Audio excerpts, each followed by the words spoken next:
Hola, hola, ¿cómo están, amigas y amigos de Fuerte y Claro? Yo soy Manuela Camacho, acompañándolos como cada tarde aquí en este espacio suyo y mío a través de la República. Ayer ha sido un día bastante movido. Estuvimos haciendo aquí en vivo la cobertura de el cese, ¿no? La censura de quien era presidente interino, Josué, el presidente Heriore.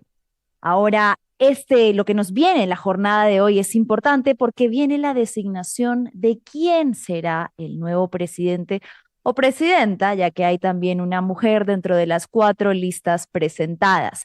La coyuntura política va a seguir movida el resto de los días. Sobre todo, en breve les vamos a explicar cómo va el proceso a partir de las 6 de la tarde. Pero vamos a hacer primero una breve pausa para hablar de un tema que creemos que tiene que seguir siendo abordado, que ha estado en boca de diversos medios de comunicación, pero también de internacionales, ¿no? Estamos hablando del caso conocido por la nomenclatura Alianza Lima, la denuncia que involucró a tres exjugadores, ahora exjugadores de Alianza Lima, pero que lo eran mientras que ocurrieron los hechos denunciados. La denuncia contra Carlos Zambrano, Miguel Trauco y Sergio Peña, hecha por una joven argentina que los ha involucrado, los ha señalado a los tres en una denuncia por abuso sexual. Para recordar brevemente los hechos, ocurrieron este año, exactamente el 19 de enero, en Montevideo, Uruguay, mientras que los futbolistas se encontraban en periodo de concentración, jugando precisamente, como repito y reitero, para Alianza Lima. La denuncia se hizo, pese a que los hechos ocurrieron en Montevideo, Uruguay, en Buenos Aires, Argentina, porque la joven es argentina y porque lo que ella ha narrado primero a la policía y luego a instancias de fiscalía fue que cuando tomó conocimiento de lo que le había sucedido, cuando recobró un poco el sentido y la capacidad de dirigirse a denunciar, no tenía dinero. Ella había sido invitada a Montevideo por una amiga bajo supuestamente el aval de Carlos Zambrano, que les había dicho que iba a pagarles todo. No tenía dinero, no tenía respaldo familiar, estaba sola, además muy confundida, evidentemente como lo estaría cualquier persona que atraviesa una situación, una circunstancia como la que ella ha denunciado. Lo último que tenemos de información es que la denuncia en Argentina ha sido archivada, el caso ha sido archivado, básicamente teniendo en cuenta que los hechos ocurrieron en otro país. Esta fue desde el inicio una de las preguntas principales que nos hacíamos los medios de comunicación, los periodistas, si es que se iba a trabajar una serie de internacionalidad, ¿no? Una justicia, una transacción de internacionalidad entre los casos, o si finalmente iba a terminar siendo derivada completamente a Uruguay. Tenemos en conexión con nosotros a Luis Deuteris, quien es el abogado de la denunciante desde Buenos Aires. Doctor Deuteris, ¿cómo está? Muy buenas tardes. Buenas tardes. Bien, muy bien. Quería entonces leer brevemente nada más lo que señala el fallo, ¿no? Que básicamente dice lo siguiente, que los hechos, al no haber ocurrido directamente dentro, ahí está, acá dice, el fallo judicial revelado sostiene que la totalidad de los hechos denunciados se produjeron fuera del territorio argentino, lo que impide la continuación de la investigación y el posterior juzgamiento del hecho en este país. Básicamente, entonces, no va a continuar el caso en Buenos Aires, Argentina. Es así.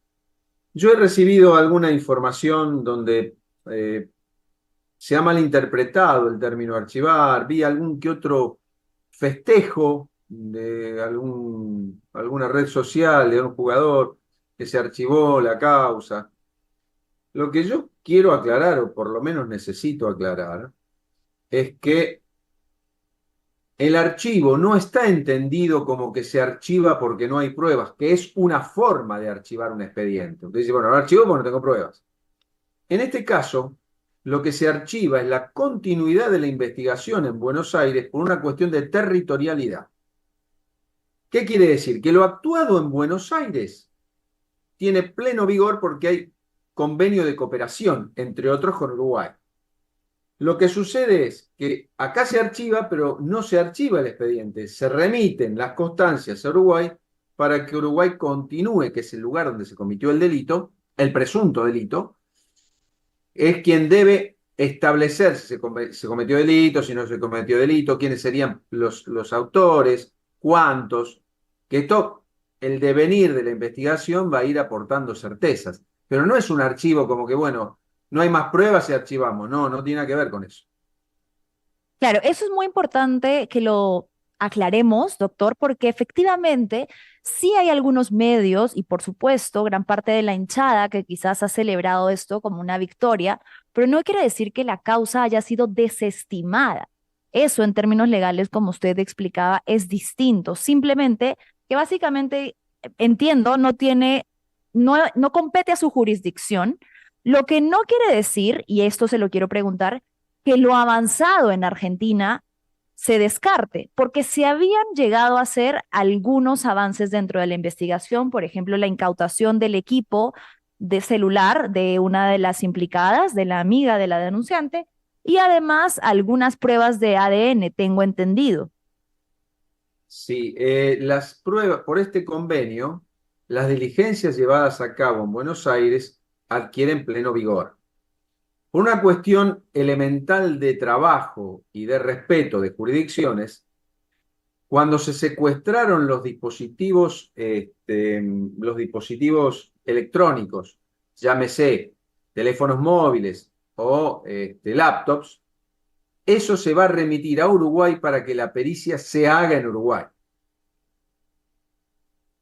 Es Y decir, el después, deslacrado aquellas se va a hacer medidas, en Uruguay. sí, y aquellas medidas cuyo resultado quedó pendiente en Buenos Aires, cuando los resultados estén, se reenviarán. Correcto. ¿Cómo funciona este acuerdo o este convenio que quizás de repente en Perú no tenemos mucho conocimiento de cómo opera la justicia argentina y si es que puede llegar a acuerdos con la justicia uruguaya para que, digamos que esto sea como una entrega de lo avanzado sin que eso implique que vuelva a Forja Cero? ¿Cómo funciona ese tipo de convenios, si nos pudiera explicar? Ese es precisamente el acuerdo. Las diligencias válidas que se cumplen en respeto de la ley argentina valen en Uruguay. Esto no quita que quizá la Fiscalía temática uruguaya especializada en delitos contra la integridad sexual no quiere escucharla, puede escucharla otra vez las veces que lo necesite para las aclaraciones que hagan falta, pero no queda ni invalidada la denuncia ni la declaración prestada ante las autoridades de la Fiscalía en Buenos Aires. Eso no queda invalidado. Cor- Correcto. Le Imagino, explico algo si cabe, y le sí, por explico favor. algo si cabe. La denuncia se hace en Buenos Aires porque el hecho ocurre en la madrugada en que ella tenía el pasaje para volver. Estaba choqueada, estaba lastimada, no tenía dinero, porque es lo que le dice a la amiga cuando la invita, dice, ¿puedo invitar? Pero yo no tengo plata, no importa, vení. Y lo que buscaba realmente, lo que busca una persona en esas contingencias, que es el cobijo familiar. Cuando viene Por a Buenos supuesto. Aires ya con ese pasaje y después de que la familia de su acompañante la llevara al médico y se constataran estas lesiones, ella quiere volver a su casa y es la tía la que la acompaña a hacer la denuncia a su pedido. Entonces, no está invalidado la autoridad argentina de tomar esa denuncia y llevar a cabo aquellas medidas preliminares que hacen a la protección de la prueba. Correcto. Creo que además era, y quiero preguntárselo, algo que ustedes ya tenían contemplado desde el inicio, ¿no? Ya sabían que era bastante probable que se fuera a determinar en el proceso, que no se iba a llevar a término en Buenos Aires. Quería preguntar si es que esto ha sido comunicado, me imagino, conversado por usted mismo como defensa de la víctima, y ella está como tranquila con esta situación, si es que tiene confianza y esperanza en que la justicia uruguaya actúe de manera pertinente, oportuna e imparcial. Mire, hay dos cosas allí. Los términos de esta ulterior remisión fueron hablados desde el minuto uno, como nosotros acostumbramos a hacer. También, como abogados, tenemos contactos con profesionales limítrofes que ya se han hecho. Y Correcto. además, Era lógico que esto fuera Uruguay porque casi todos los códigos procesales tienen eh, una frase más o menos así. Será competente el juez del lugar en que se cometió el delito. También es cierto que en los casos de lavado, también puede ser competente el lugar, o sea, el lugar en que se producen los efectos del lavado.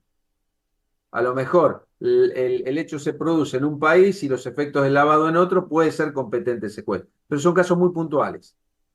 No sería este. Ok, correcto. En cuanto al Código Penal, teníamos, digamos aquí desde Perú, les soy sincera, cierta esperanza en que Argentina es uno de los países que tiene mayores lineamientos en el sentido estricto o penas mucho más fuertes en cuanto a los delitos de abuso y violencia sexual. Algo que aquí en el Perú lamentablemente muchas veces queda en la nada. Nos da un poco de tranquilidad que el caso fuese trasladado a un lugar que tiene lineamientos estrictos contemplados en el Código Penal. ¿Qué tan diferente es con respecto al de Uruguay sobre los delitos sexuales?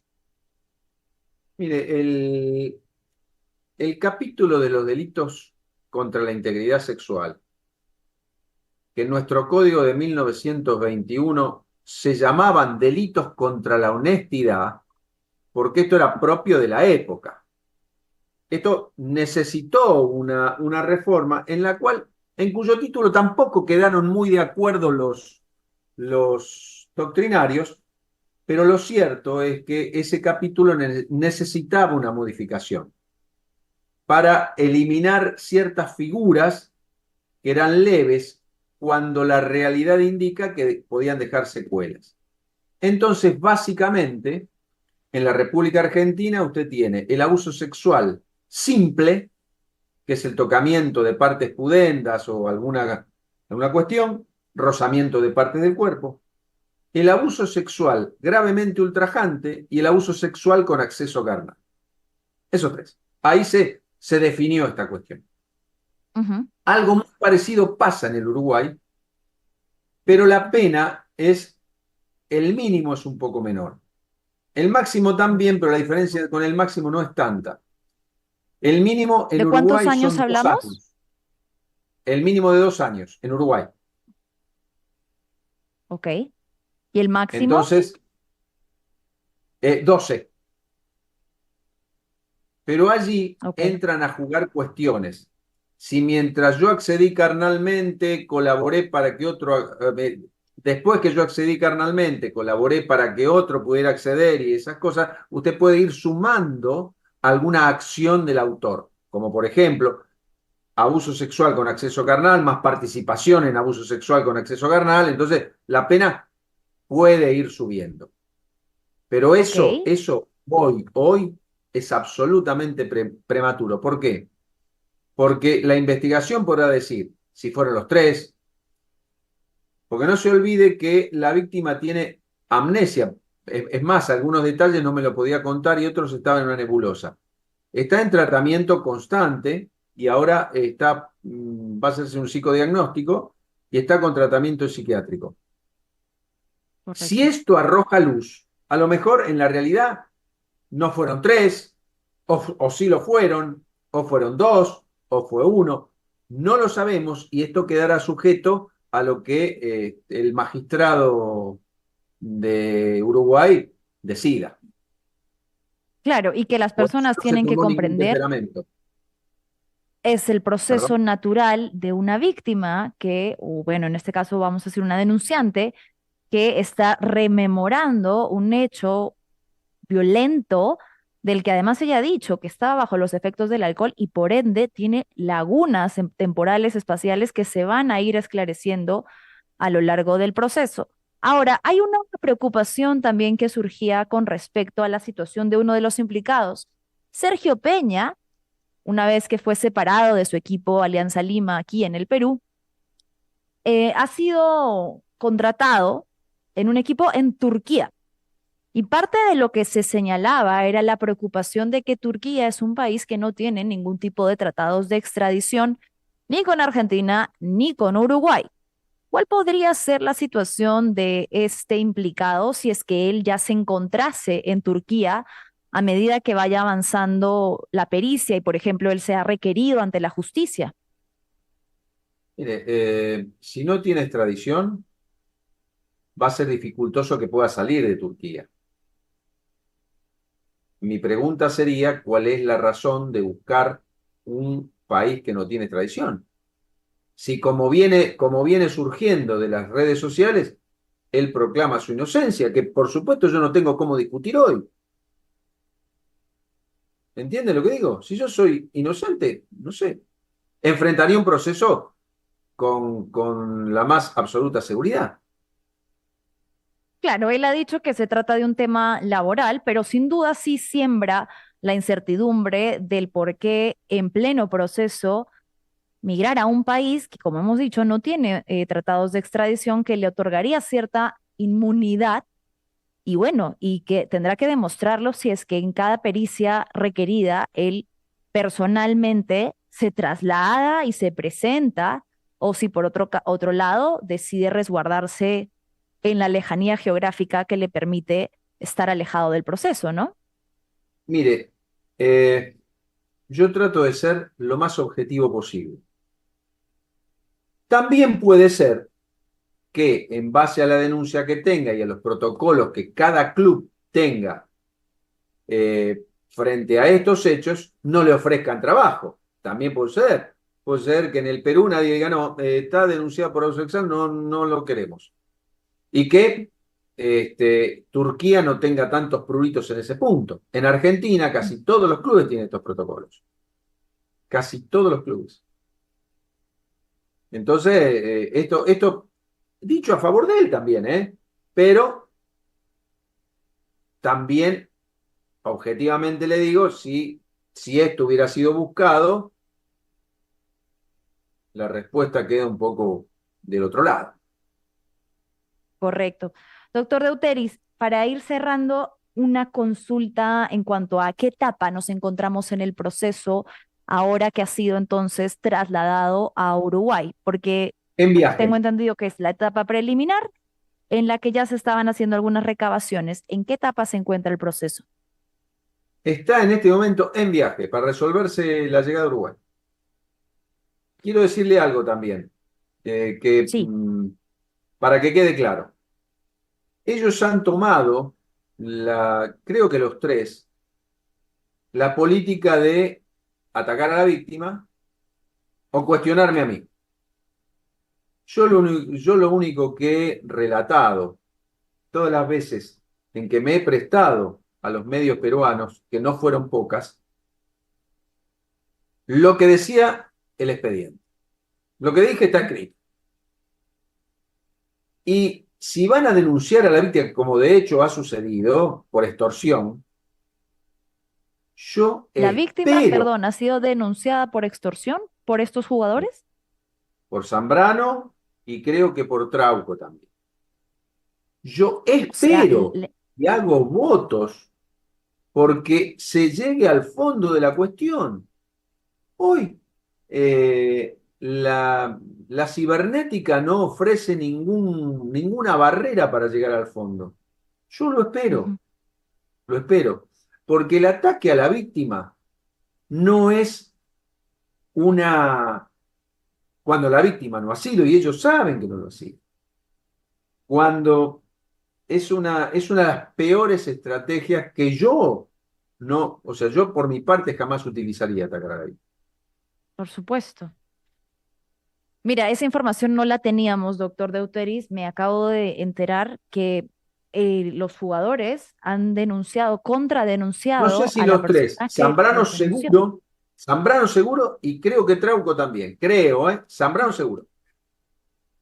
Ok, sí, efectivamente es una medida bastante agresiva tomada por su defensa, teniendo en cuenta que ahorita lo que debería primar es el bienestar de una persona que narra haber pasado un episodio sumamente traumático y la preocupación de estas personas debería ser que se esclarezcan los hechos dentro del marco de eso que ha sido denunciado. Es violento y agresivo pretender atemorizarla e intimidarla me imagino, queriendo probar que todo esto lo hace con fines económicos, algo que además usted descartó desde el inicio.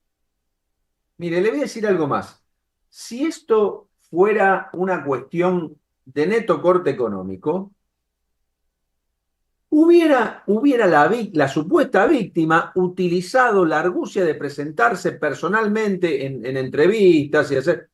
Y usted fíjese que no apareció en ninguna entrevista, ni ella ni su papá, porque no quisieron, yo los consulté si ellos querían, a requerimiento de algún periodista. Y ellos fueron rotundos. Tan es así que yo trasladaba la tercera vez que traslado este pedido, me pidieron a mí, por favor, que no les trasladara más, que ellos no iban a prestarse a un show, a lo que ellos consideraban un show. Esto no es un show. Para ellos es un delito contra la integridad sexual y en esa contingencia es como actúan. Ellos quieren que la justicia decida lo que tenga que decir. Sí, grave, grave que hayan tomado esta decisión, como usted señala, me parece además que es una sugerencia de su defensa bastante cuestionable en medio del proceso que afrentan. Vamos a ver, me imagino que eso no prosperará si es que ellos tendrán que probarlo, evidentemente, si es que Zambrano asegura que esto tiene motivos económicos detrás, entonces tendrá que probarlo. Esperemos que la justicia no distinga por poder económico o capital social o público, ¿no? Teniendo en cuenta los contactos que estas personas podrían tener. Yo no lo creo. Yo creo sinceramente en la imparcialidad del juez como institución. Esa denuncia, perdón, ha sido colocada en Perú. Ellos hicieron una denuncia, creo que en Perú. Ok, ok, perfecto. Bueno, vamos a investigar más sobre eso, doctor Deuteris. Yo le agradezco muchísimo su tiempo y estaremos entonces acompañando el caso, que esto no puede quedar solamente en algo que fue un impacto del momento y de los hechos y de lo públicos que eran estos personajes, sino que se trata de un delito grave, el que es denunciado y cuyos hechos puntuales deben ser esclarecidos. Muchísimas Y gracias. yo se lo agradezco. Y yo se lo agradezco. Listo, muchísimas gracias. Ha sido Luis Deuteris, el abogado de la denunciante argentina, de la joven argentina, que denunció a tres exjugadores de Alianza Lima y que de hecho nos está informando algo de lo que no teníamos conocimiento, que uno de los denunciados, Carlos Zambrano, habría, según señala el doctor Deuteris, contrademandado a esta mujer por el supuesto presunto delito de extorsión. Una acción claramente intimidatoria, porque vamos, más allá de que los hechos todavía no son materia juzgada y van a tener que ser esclarecidos, creo que el principal interés de los implicados es que se esclarezcan los hechos y que esta persona que está narrando haber vivido algo tan horrible, de lo que ha entregado una serie de pruebas, que ya el mismo doctor Deuteris ha narrado, y que un examen médico legista ha determinado que sí ha habido un cierto nivel de violencia, creo que hablando entonces de la gravedad de un delito como el que se está denunciando, lo principal sería esclarecer los hechos, ellos participar de manera activa en la investigación y procurar el bienestar de esta persona que está diciendo haber pasado algo tan traumático y horrible. Pero la defensa ha decidido tomar estas acciones. Vamos a ver, entonces, me imagino tendrá, como le decía el doctor Deuteris, que probarlas. Tendrá él que presentar elementos probatorios que no pueden ser solamente yo creo que el objetivo de todo esto es dinero. Yo creo, yo especulo que ella quiere una reparación económica, no, porque eso es lo que se les dice a las víctimas de este tipo de delitos todo el tiempo, que lo hacemos por dinero, que lo hacemos por rabia, por venganza, por despecho. Bueno, cuando una víctima se arma de coraje y de valor para denunciar actos tan terribles como estos, la mayoría de las veces, si no son todas, lo único que quiere es justicia y poder continuar con su vida. En fin, vamos a hacerle seguimiento a este caso que, como nos explicó el abogado Luis Deuteris, va a continuar en Uruguay, donde ocurrieron los hechos. Y ahora sí, nos trasladamos rápidamente de regreso al Perú, porque hoy, señores, vamos a tener nuestro octavo presidente o presidenta en una década.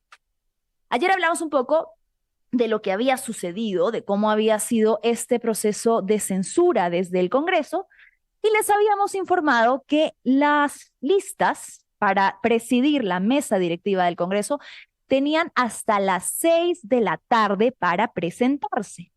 Se presentaron 4 listas oficiales hasta que cerró, ¿no?, el marco dentro de lo que era posible.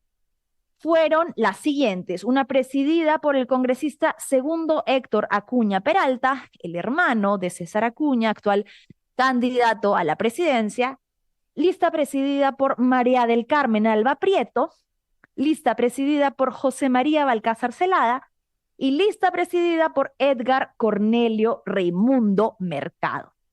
Luego de eso, a lo largo del día, lo que sucedió es que las bancadas tenían que reunirse, incluso algunas de ellas subieron fotografías en un chifa, en reuniones privadas, en las que empezó el juego de control y maniobra política. ¿Qué me das? ¿Qué te doy? ¿Qué ministerio me vas a ceder? ¿A qué persona vas a poner? Evidentemente, todos buscando jalar agua para su molino, para que voten por su lista. ¿Cuál es el procedimiento para que usted esté enterado? Porque claro, nos habían dicho, bueno, para hoy, 18 de febrero, ya vamos a tener nuevo presidente. La votación se va a hacer recién a las 6 de la tarde, a partir de las 6 de la tarde.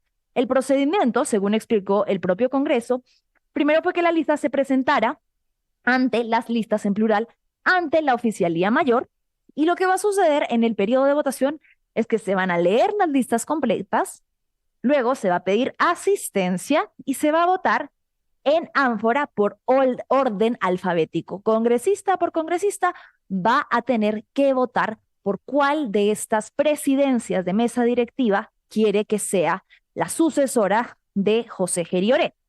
Recordar para todos los que se están conectando que esto es, además, por extensión, otorgarle la banda presidencial. No solamente va a presidir la mesa directiva del Congreso, sino que se va a convertir de manera automática e inmediata en presidente o presidenta del Perú. Luego de esto se hace el conteo voto a voto y, como les decía, va a ganar la lista que tenga una cantidad de votos igual o superior a la mayoría simple de concurrentes del Congreso. Eso lo vamos a ver a las 6 de la tarde, pero lo que nos preocupa bastante en este momento son los nombres que han sido presentados como parte de estas listas. Porque si el señor Gerioré ya venía cuestionado, involucrado en una grave denuncia por violación sexual, que además ayer les hemos recordado en el programa, si no lo ha visto vaya a verlo, que se ha reabierto una parte de este con un documento que no había sido revelado. Si él asumió teniendo ya este precedente que había sido archivado, los nuevos posibles presidentes, las opciones que se barajan, son personas, y lo voy a decir con claridad, que han demostrado tener nula empatía, muy poca humanidad. Hablo especialmente de María del Carmen Alba, quien ha tenido una serie de episodios abiertamente racistas y clasistas, con expresiones en las que desprecia a las demás personas e incluso, y lo vamos a ver en breves instantes, jaloneando a personas dentro del Congreso, protagonizado incidentes, mejor dicho, no incidentes, no, hechos de violencia física.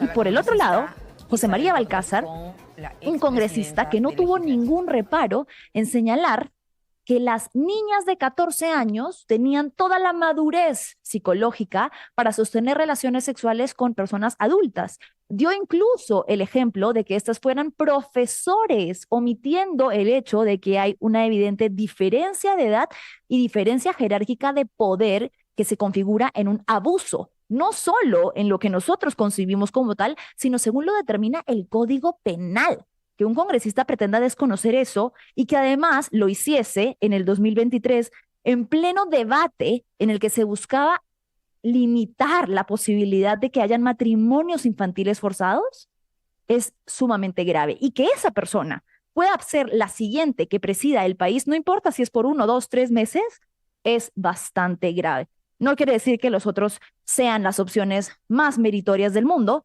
pero sí quiero hacer hincapié en estas dos, de las que vamos a hablar en breves instantes. Quiero confirmar, por favor, si tenemos ya listo a nuestro invitado para esta tarde con quien vamos a poder hablar sobre la situación. ¿Tenemos invitado listo? Bien, tenemos a Óscar Díaz, politólogo, quien nos acompaña esta tarde. Óscar, ¿cómo estás? Muy buenas tardes. Buenas tardes, Manuel, encantado. Muchas gracias por conectarse. Doctor, quería consultar un poco sobre lo que se viene esta tarde, ¿no? Las personas, el común denominador y todos nosotros estamos viviendo como un déjà vu de un hecho histórico que ya cada vez parece menos histórico, pero igual queremos saber qué va a pasar. Ahorita, en este momento, estamos sin presidente y me gustaría si usted puede explicarnos un poco qué es lo que va a ocurrir en las próximas horas y cómo va a tener que, cómo sigue, ¿no? Según lo que establece la Constitución y el orden del Congreso, que se den los hechos. Manuela, lo más importante recordarle a tus seguidores es que lo que ha pasado en el Perú en los últimos años, en las últimas décadas, es que el menú político es realmente el peor menú que se puede ofrecer. Entonces, los que sabemos de buena comida en el Perú, ¿no es cierto?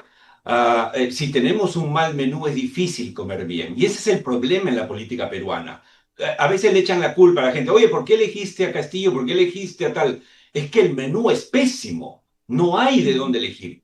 Y hoy estamos ante la misma situación. Tenemos 4 candidatos a presidir el Congreso, uno de los cuales presidiría el gobierno por estos meses hasta el 28 de julio, y ninguno de ellos llena las expectativas, de nadie en realidad. Y como dijo muy bien el general Quiabra, que la verdad ella enternece a veces en sus mensajes, el hombre siempre ha estado dispuesto a prestarse, digamos, a prestar su colaboración, pero claro, lo que quieren, como dijo él ayer en un tuit, lo que quieren los congresistas es un títere. Dina era un títere, Gerí era Eri otro lo fue. títere, impresentable, y el que elijamos hoy, Manuela, será otro u otra títere. No esperemos otra cosa. Por lo tanto, yo creo que tenemos que ser minimalistas, tenemos que, para ser realistas, porque a alguien tenemos que elegir el menos peor, como dicen en la sierra peruana. Es decir, no va a ser un estadista, no va a ser un hombre con visión ni una mujer con visión de país. Mira, si no hace las locuras del impresentable de Gerí, si no se reúne con empresarios a oscuras, a escondidas, si no hace cosas irregulares, si no quiere vender, por ejemplo, Petroperú en 2 meses, la primera empresa en Perú, o quiere anular contratos de país a país, de gobierno a gobierno, como lo ha hecho ahora con Francia, ya es decir mucho. Yo no espero, por lo tanto, Manuela, mucho, y creo que no deberíamos esperar mucho del próximo presidente designado, encargado, transitorio, pero sí deberíamos pedirle un mínimo de dignidad en el cargo. Claro, creo que parte del problema es que como ciudadanos percibimos que el periodo interino no es mucho, ¿no? O sea, ahorita podríamos decir, bueno, son 5 meses no es nada, pero mire entonces lo que hizo Gerí de octubre a febrero, solo un par de meses, cuestión de meses en el poder, hizo y deshizo, dio cargos a personas dentro de su ambiente amical, personas que no estaban preparadas para ostentar cargos importantes en el Estado. Se reunió con un proveedor millonario del Estado. Está siendo investigado en este momento por la posible comisión de un delito de tráfico de influencias en solo 3 meses. Entonces, creo que sí es importante señalar que 5 meses es tiempo de sobra si llega al poder una persona que quiere instrumentalizar el cargo y hacer fechorías como ha hecho el expresidente interino José Gerí. Totalmente de acuerdo, Manuela, con tu lectura, totalmente de acuerdo. Mira, en 4 meses, en 5 meses, como ya hemos visto en el Perú, no puedes cambiar la historia del Perú, pero sí puedes dañar al Perú. O sea, sí puedes dañar al Perú. Y es lo que ha hecho Gerí, ¿no es cierto? Por ejemplo, el Ministerio de Energía y Minas, tú sabes que el 60% de las exportaciones son de minerales, ¿no es cierto? Ese sector es clave.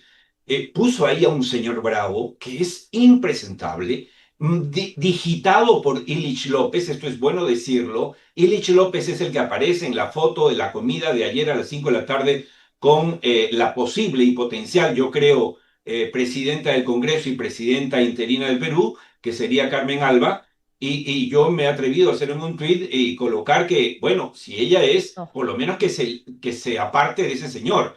Ese señor ha estado manipulando los cargos y ha estado ofreciendo dinero. No sé si viste la nota de Hildebrand y sus 13 de la Sí, semana pasada y el audio donde un exdirector de formalización acusa directamente al congresista Ilich López de pedirle $30.000 para mantenerse en el cargo. Y como no le dio el dinero, lo sacó del cargo. Es decir, esa gente no vamos a aceptarla, no podemos aceptarla y tenemos que estar muy atentos. Pero lo que cierro diciendo, lo que tú has dicho coincido plenamente. pero Realmente tenemos que estar muy vigilantes y la prensa libre que tú, donde estás tú, obviamente, tiene que estar lista a denunciar cualquier irregularidad.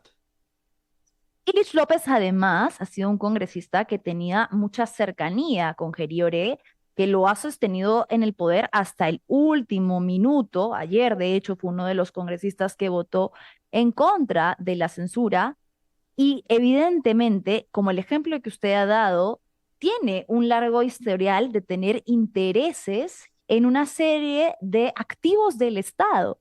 Entonces, sí es peligrosa esta cercanía que, como yo decía al inicio del programa, es lo que quisiera que se entienda un poco ahora, qué se está negociando, como para si usted nos puede explicar un poco qué es lo que en este momento van a evaluar las bancadas para elegir a una persona que presida la mesa directiva. Probablemente entonces ministerios, intereses personales, lobbies empresariales, ¿qué es lo que va a determinar o ponderar a quién eligen? Definitivamente estamos ante una repartija de poder que se repite en los últimos años, lamentablemente.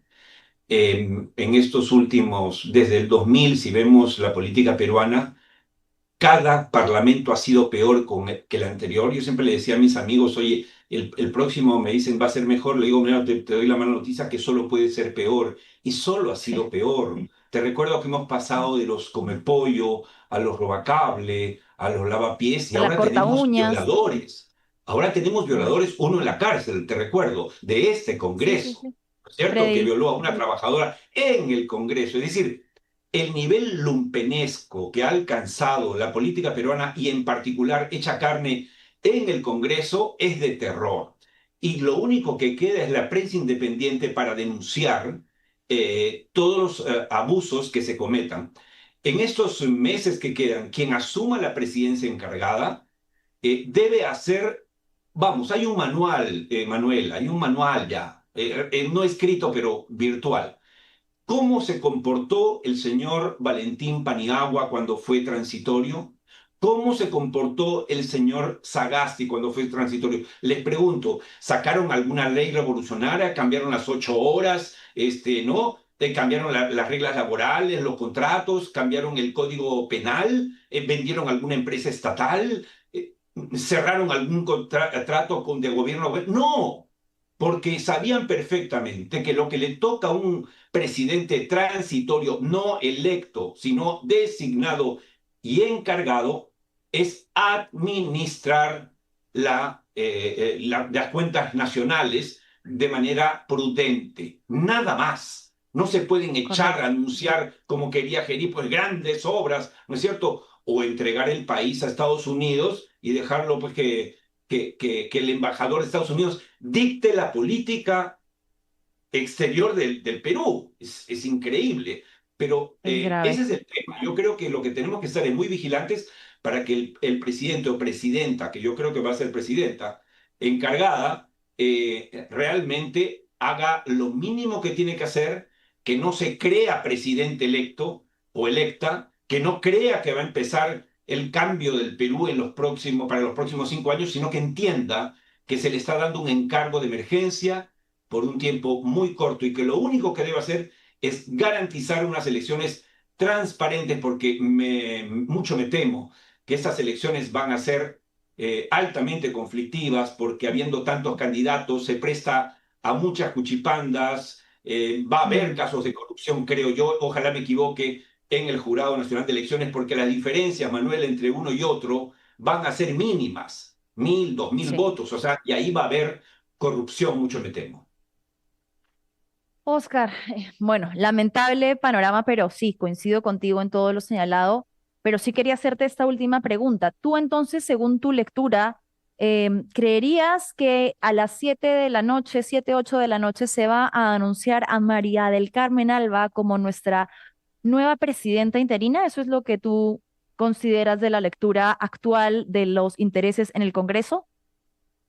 Sí, sí, es lo que yo creo, puedo equivocarme, siempre digo, pero vamos, dentro de la parrilla que nos ha ofrecido el Congreso de estos 4 personas, las dos de izquierda en realidad son muy, muy cuestionadas, tienen antecedentes terribles, las cosas que tú misma has comentado. El otro señor Acuña, pues no manda ni en su casa. Entonces, por lo menos tienes a la señora Alba, que ha sido presidenta del Congreso. Sí, es intensa, sí, es brusca, sí. Sí, es racista, es clasista, pero Manuela, si hemos tenido un Congreso racista y clasista como ningún otro, es este.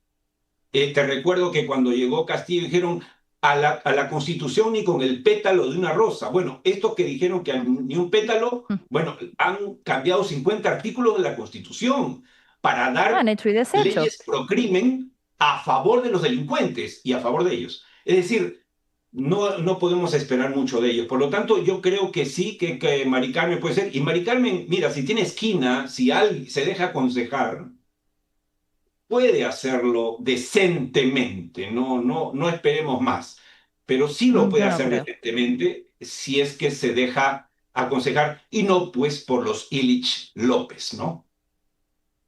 Bien, Oscar, muchísimas gracias. Veremos entonces con qué presidente amanecemos el día de mañana y hasta cuándo dura. Muchas gracias por conectarte con nosotros. Ha sido Oscar Díaz, Encantado. politólogo, a quien agradecemos su tiempo. Bueno, gravísimo. Para mí, a mi punto de vista, bueno, la lectura que hace Oscar es según lo que se empieza a mover en el Congreso. Evidentemente, dentro de las 4 opciones presentadas, pónganmelas por favor, mi querido switcher, en pantalla.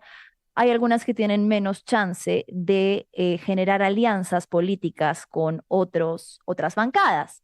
Lamentablemente, la opción que más está sonando, que es precisamente la de María del Carmen Alba, es la de una mujer que ha demostrado tener anhelo por las épocas del virreinato en las que se había establecido que a la llamada servidumbre, cuando se creó este sistema de castas, se le podría maltratar, minimizar, humillar, y son actitudes que ella parece no haber desterrado al día de hoy.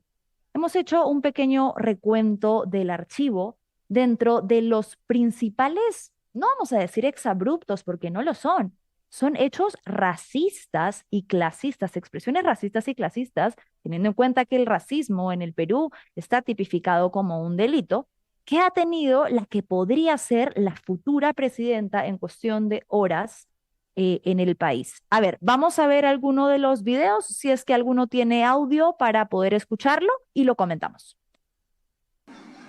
A nivel nacional, Lima y regiones unidos, blancos y indios unidos, pobres y ricos unidos.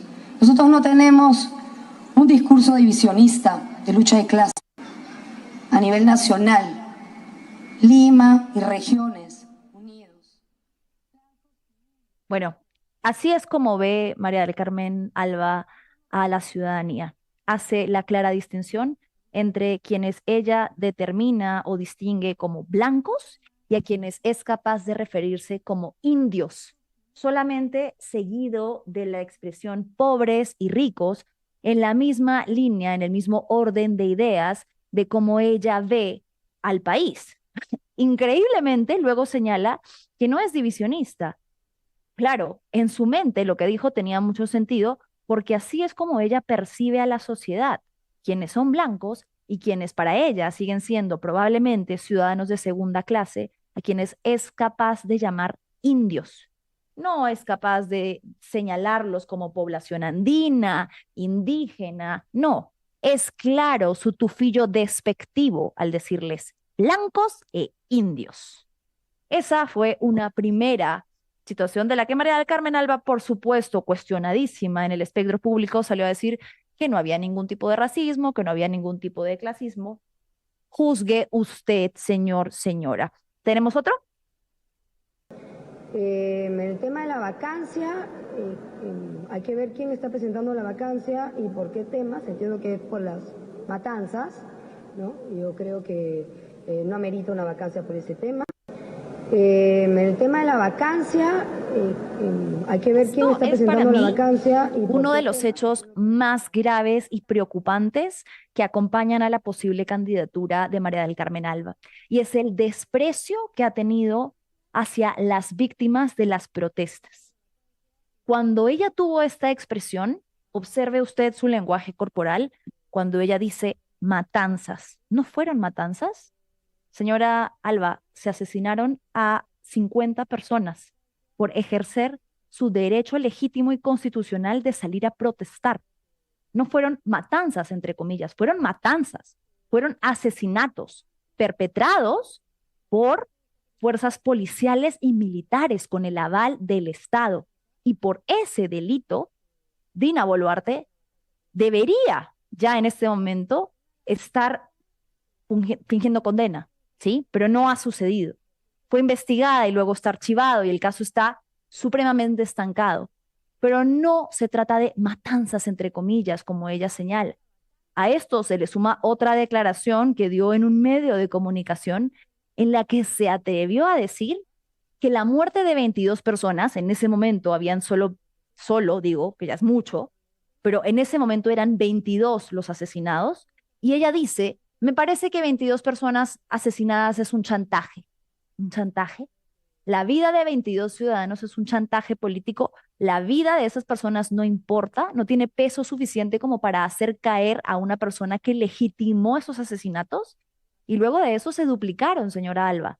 Luego de eso se duplicaron y fueron 50 las personas que fueron asesinadas. No murieron, no fueron matanzas, entre comillas, fueron asesinadas. Y esto ya lo ha determinado una serie de pericias que se han hecho, de informes balísticos, de cómo, desde dónde y con qué intención fueron disparadas las balas que les quitaron la vida. A personas, le recuerdo, señora Alba, que ni siquiera participaban en la protesta, a menores de edad, a niños, niñas y adolescentes que perdieron la vida y cuyas familias hasta el día de hoy siguen buscando justicia.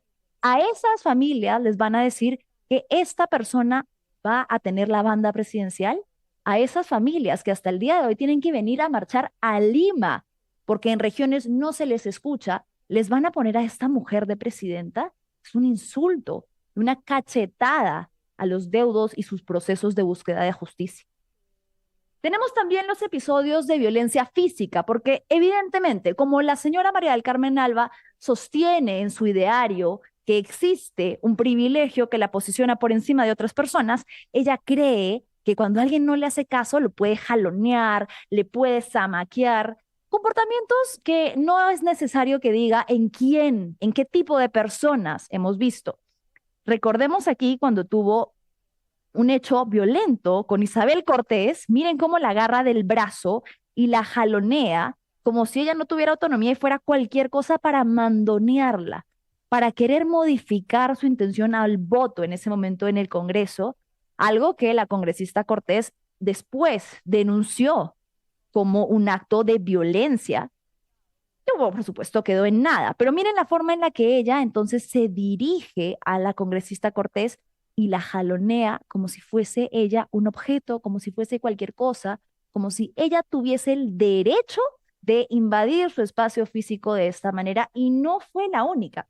Hubo también otro episodio en el que lo hizo con otra congresista en pleno debate por la bicameralidad, en la que para tratar de convencerla de algo, de que vote a favor de la bicameralidad, como ella quería que se aprobara, evidentemente, también hace exactamente lo mismo, la agarra, la toca, piensa que las personas pueden ser traspasadas de esta manera, que no tienen derechos, que no tienen autonomía, que por supuesto según lo que ella misma ha demostrado, están por debajo de su estándar. Una persona así, para mí, no puede presidir el país un día, 2 días, 3 días, no importa, mucho menos 5 meses. No es una persona que pueda garantizar un proceso de transición seguro, que es lo único que falta, hacia un proceso democrático en las próximas elecciones, porque sería una ofensa a las víctimas y a sus familias, a quienes ha despreciado. Tenemos que hablar también en el poco tiempo que nos queda de otro de los candidatos, que si bien no tiene tantas chances como tiene María del Carmen Alba, es su sola presencia también una afrenta a las niñas de este país, a quienes una y otra vez les dicen que sus vidas no importan y que desde el gobierno no hay ni siquiera una postura clara para protegerlas. Vamos a recordar las expresiones que tuvo José María Balcázar cuando se estaba debatiendo en el Congreso lo siguiente. En el Perú, hasta hace no muchos años, 2023, resulta que era posible casarse con menores de edad.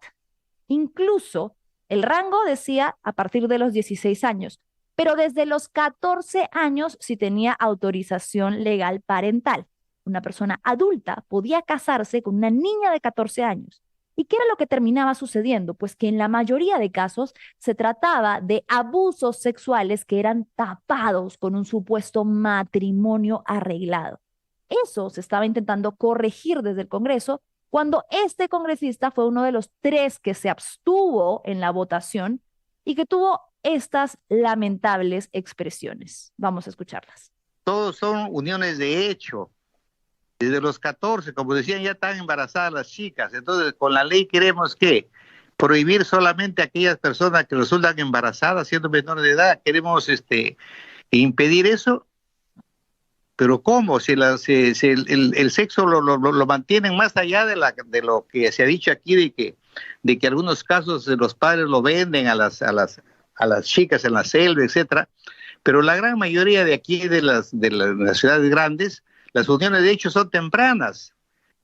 Las relaciones sexuales son tempranas y la medicina legal, los que han estudiado saben perfectamente que mientras no haya violencia, las relaciones sexuales tempranas más bien ayudan al futuro psicológico de una mujer. Eso es estudiado. Todos son uniones de hecho. Desde los 14, como decían, ya están... Gravísimo, desinformando y mintiendo. Cuando un estudio psicológico ha dicho que las relaciones sexuales tempranas ayudan al desarrollo de la mujer, por el contrario, lo único que dicen años de evidencia científica y psicológica es que lo que traen consigo es trauma, dolor y evidentemente obstáculos en el desarrollo cognitivo, emocional y psicológico de las niñas y adolescentes que son víctimas.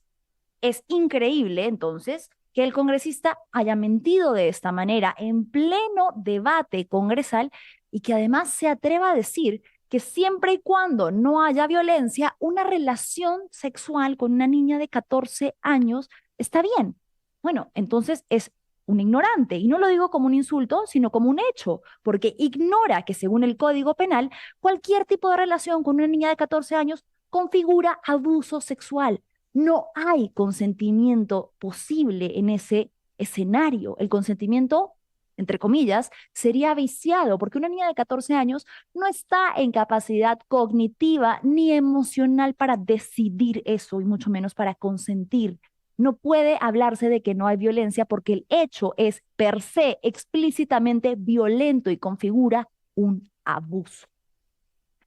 Me indigna a pesar de que sucedió hace años porque el solo hecho de que se esté barajando la posibilidad de que este ser humano, este congresista, sea presidente, nuevamente, reitero, es una afrenta a las niñas del Perú. Es decirnos a las mujeres que no valemos nada y que una persona que tiene este tipo de pensamientos de la prehistoria podría ser nuestro presidente. Tenemos una segunda declaración que dio en el marco de su defensa a las relaciones matrimoniales infantiles. Vamos a escucharlo.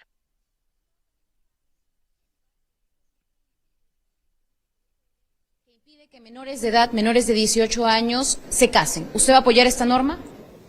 No, yo no soy autor de ese proyecto y no entiendo cuál sería la razón para que hayan presentado ese proyecto, ¿eh? No lo he visto. Es que ahora las niñas mayores de 14 años se pueden casar, pero este proyecto de ley impide que menores de 18 años lo hagan. Hoy se va a debatir. No, yo creo que lo que está bien es eso, o sea, que anteriormente la ley está bien, 14 para arriba se pueden casar, no había ningún problema. Pueden llevar contratos, pueden hacer todo lo que deseen. Por otro lado, también está en agenda el informe que impide, Vicente. o mejor dicho, el proyecto de ley que impide... Bueno, ahí está.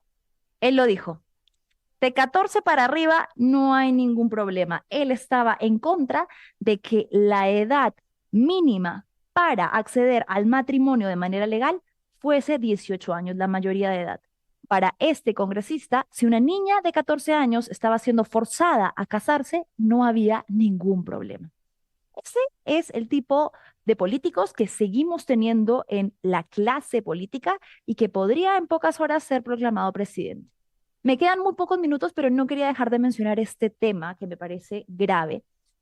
Hace algunos días reprodujimos aquí unas lamentables declaraciones de la candidata presidencial Keiko Fujimori, quien había señalado de la manera más, para mí, cruel del mundo y absolutamente deshumanizada, desnaturalizada, cruel con sus propias hijas, que si éstas fuesen o resultasen, mejor dicho, embarazadas producto de una violación, ella no les permitiría abortar.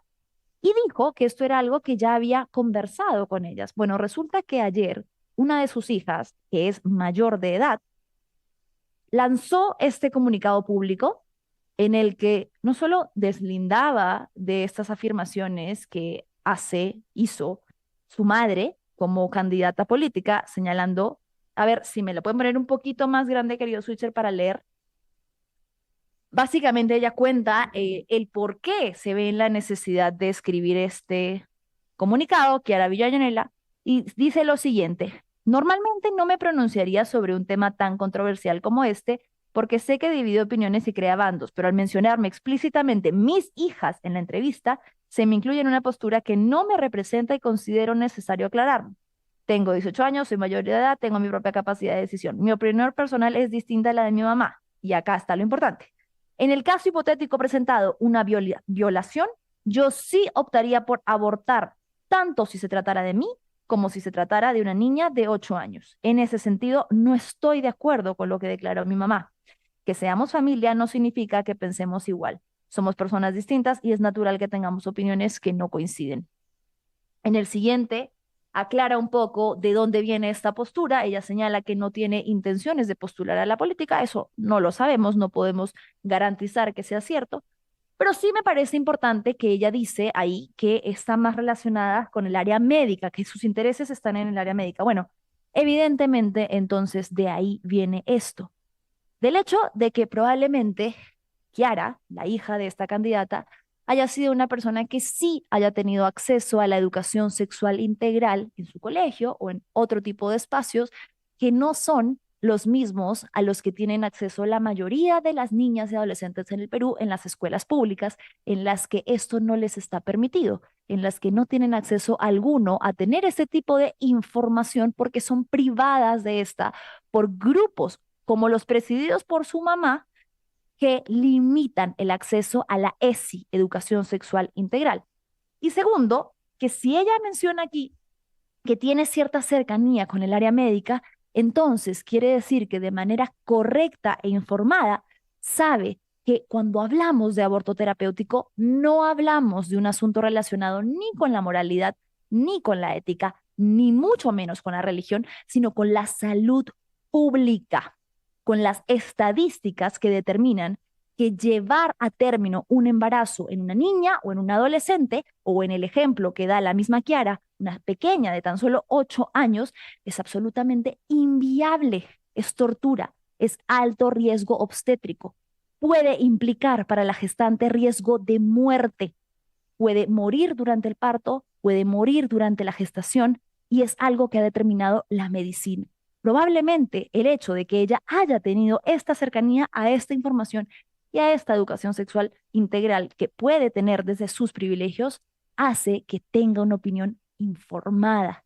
y que sea capaz de decir esto en público, creo yo además, y lo entiendo de manera humana, porque francamente sí, me hubiese dolido mucho como hija escuchar la manera en la que la candidata Fujimori se refirió a una situación tan dramática y horrorosa que podría pasarle a sus hijas y sobre la que tomaría una decisión tan cruel.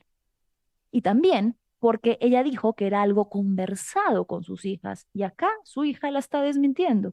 Y ella dice, un momento, yo no tengo esa posición. A mí no me incluyas en tu postura diciendo, sí, mis hijas y yo ya hemos conversado esto. No, yo tengo una posición clara sobre el aborto terapéutico y si yo resultara embarazada, abortaría. Y si yo supiera que una niña de 8 años está embarazada, abortaría. Y ha tenido la valentía de salir a decirlo. No tenemos muy en claro cuáles han sido las implicancias, pero de salir a decirlo porque además tiene el privilegio de poder expresarlo.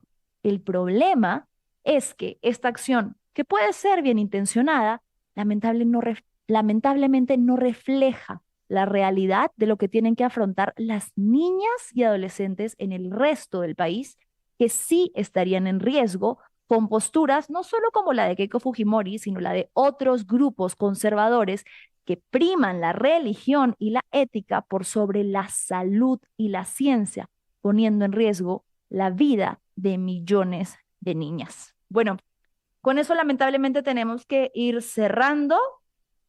Cuéntame, Cris, si podemos leer un par de comentarios rápidamente, te lo pido. Solo un par para cerrar. Roger dice, en abril debemos votar informados. ¿Cómo estás, Roger? Le Doc 1986, siempre informado con la señorita Manuela Camacho. ¡Ay, qué lindo, Le Doc! Bienvenido sea siempre. Marisol, todo lo que pasa en Perú es falta de principios, valores y honestidad, y todo eso engloba educación desde el hogar. Bien, ahí me cortaron los comentarios porque ya nos fuimos volando en el tiempo. Despedirnos no sin antes decirles que por favor denle like siempre que estén aquí conectados o si lo ven luego en el diferido, compartan y comenten que eso nos ayuda a seguir creciendo. Mañana nos reencontramos, ay no, con la novedad de quién será nuestro nuevo presidente o presidenta de manera interina hasta el 28 de julio. Resistiremos y hasta entonces con nosotros será hasta mañana. Chao, chao.